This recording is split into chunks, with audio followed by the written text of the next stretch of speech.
আরেকটা খুবই ভুল ধারণা তৈরি করা হয়েছে যে কোটা এবং মেধা, মনে হতে পারে যে যারা কোটায় চাকরি করে তাদের কোনো মেধা নেই, কিন্তু আবেদন করার ক্ষেত্রে কোটা লাগে না, প্রিলিমিনারিতে কোটা লাগে না, লিখিততে কোটা লাগে না, একদম শেষ মুহূর্তে গিয়ে কোটা অ্যাপ্লাই হয়।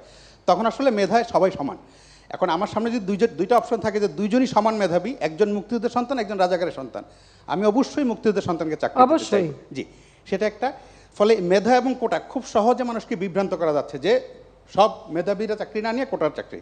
আসলে মেধা কার কত সেটা পরীক্ষা প্রিলিমিনারিতে হয়, তারপর পরীক্ষা হয়, রেজাল্ট হয়, ভাইবা হয়, সেই সময় যেটা যেটা বাস্তব। তো যদি মুক্তিযোদ্ধা সন্তান হয় তো সেই পাবে।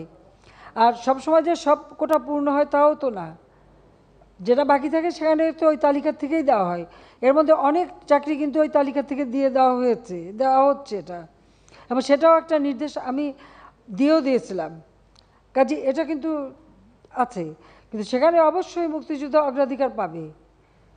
তার মানে কি মুক্তিযোদ্ধা সন্তান নাতিপুতিরা কেউ মেধাবী না, যত রাজাকারের বাচ্চারা নাতিপুতি হলো মেধাবী, তাই না?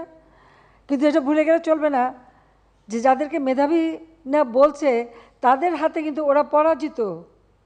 যুদ্ধে কিন্তু মুক্তিযোদ্ধারাই জয়ী হয়েছিল, রাজাকাররা জয়ী হয় নাই। তারা পাকিস্তানিদের পদলেহন করেও পরাজিত হয়েছিল, এই কথাটা তো মনে রাখা উচিত।